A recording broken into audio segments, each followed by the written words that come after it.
I don't remember. I'm just going to say. Anita Divine and Magnet or whatever. You can say it to him because he's brilliant. Yeah, whatever. Do you want me to as do long it? as I'll do it. Yeah, okay. Anita Divine, and visuals by the Knitter.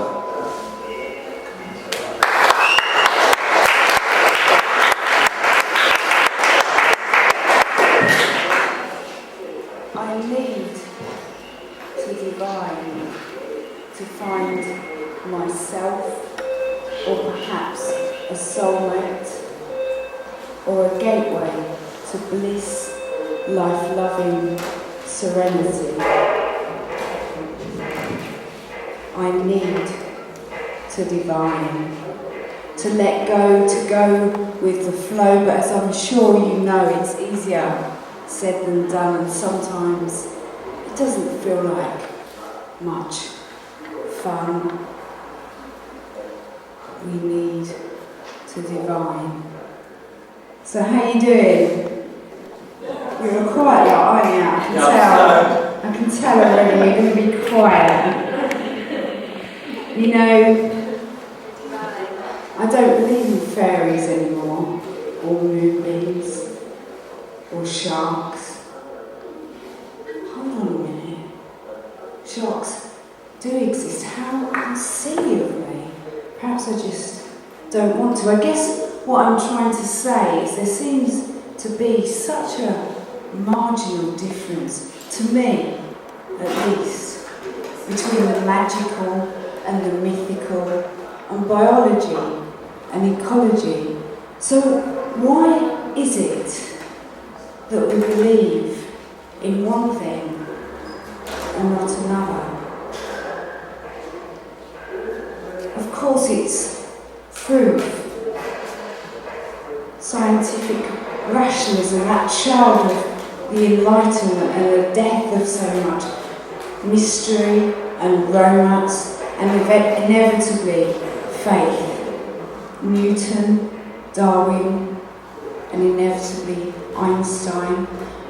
As a society, we've established so many facts, turning our telescopic and macroscopic and microscopic gaze inwards and outwards.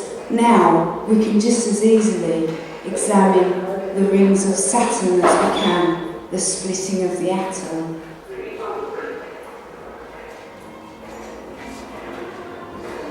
So where's the mystery now? But isn't it everywhere? Am I the only one to confess to awe, a certain fascination and confusion? The postmodernists, of course, have reappraised and popularised uncertainty, where Heisenberg made it baffling, Derrida made it sexy. So whilst philosophy dotes on slippage, science, while still trying to deny it on the whole, has been forced to admit to the cracks appearing in its ruthless reductionism, the fatal flaw of empiricism, and intent as is our attention on the eyes of the prize of knowledge. We see the truth fracturing, fractal vision, throwing back question after question, till there is no order, only chaos, or a greater order we can no longer perceive, so close is our gaze. So where does that leave us? As for me, I'm glad that some things remain mysterious. Just think, if we established without a doubt that fairies existed, with the subsequent inevitable studies of life cycles and reproductive cycles and lifespans, there'd be no more fascinating than a frog. Now, needless to say, well, in my opinion at least, frogs are fairly interesting in their own right. They're not as frightening as a shark. it makes you wonder, doesn't it, sometimes? It really kind of makes you wonder what it's all about. And I mean, these are the big questions, aren't they? What is it all about, and what can we know? And I find myself wondering about this, and I wonder why it is that sofas are so much more expensive than air fryers. I mean, just think about that for a minute. I'm prepared to take comment on this point. They last longer. They last longer, that's a good one. So you'd rather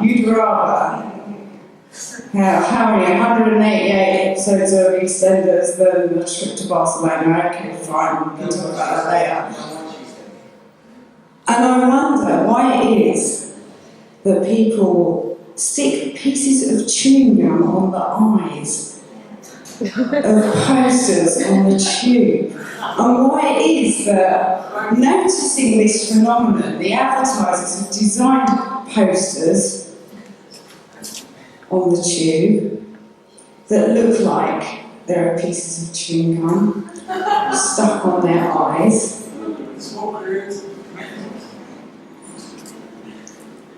And this is called What Is It All About? And you're thinking, the poet's drunk, the poet's crazy.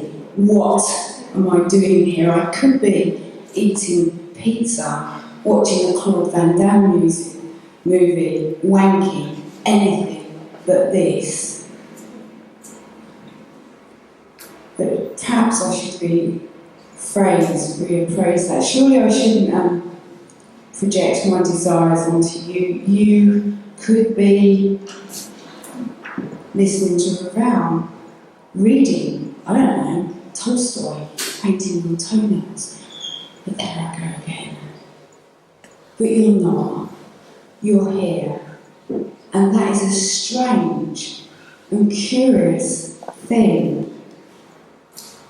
Curiouser and curiouser, said Alice, as she sat aside, astride the fly garage, and leaping down, she slapped the Queen of Hearts around the face, stole the watch of the White Rabbit, and made a lewd suggestion to the turtle, and all the while she was plotting a takeover of the Microsoft empire, and for all we know, she was successful if their spell check is anything to go by.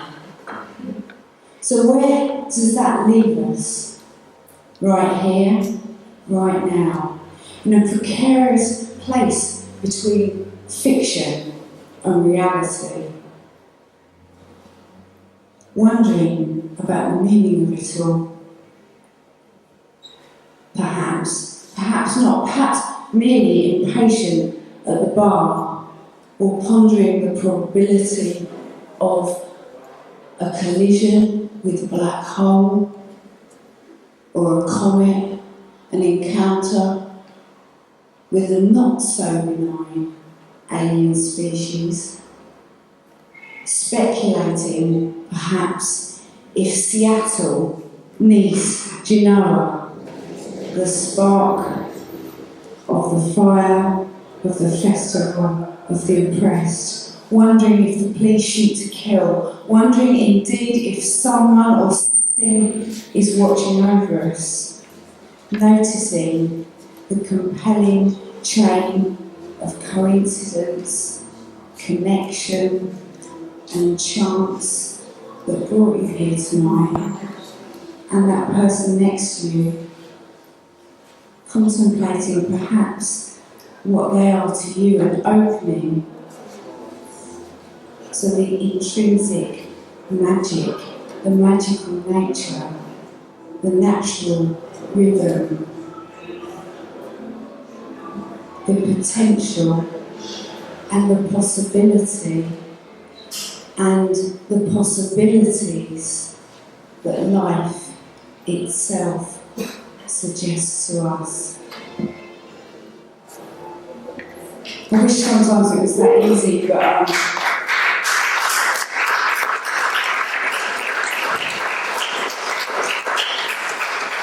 there is some life out there. And it's not that easy, is it? And there are times when,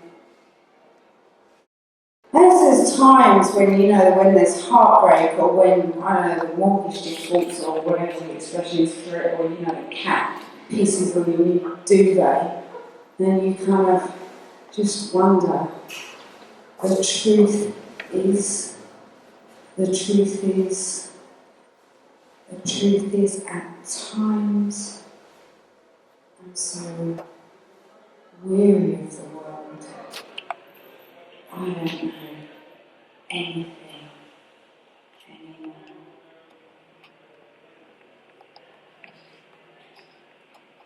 So then what do you rely on? Would you like a poem about love or war? Come on, you've got to be louder because I'm getting love and war. An equal measure here. Love is war.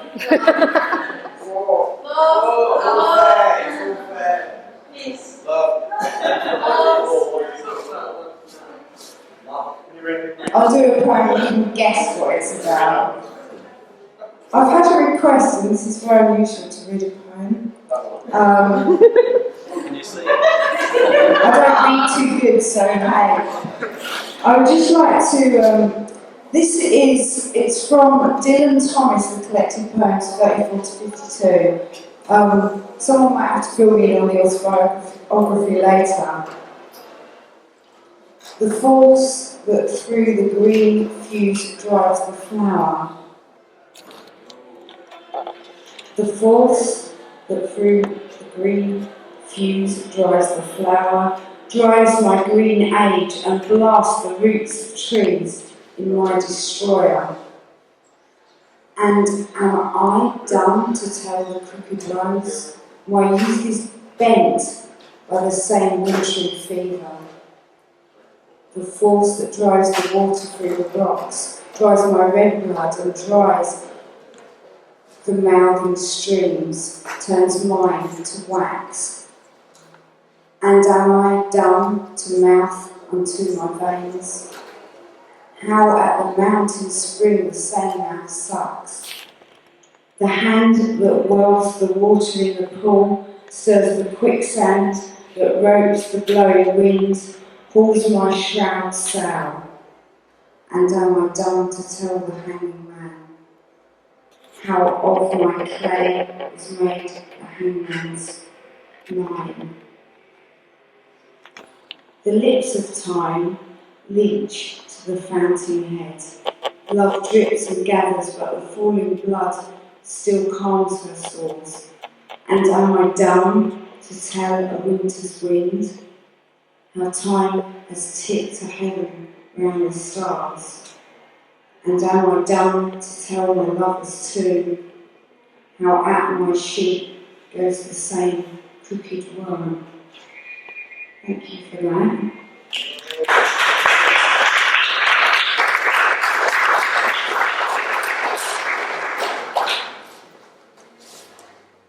And I should give you a few more words.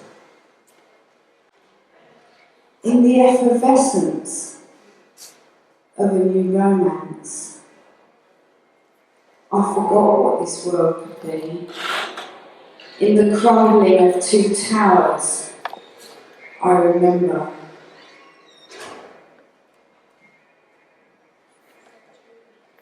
And an image plays over and over and over until it haunts my dreams. And now the devil has a new face, and the free world unites in condemnation, projecting its hate onto the other.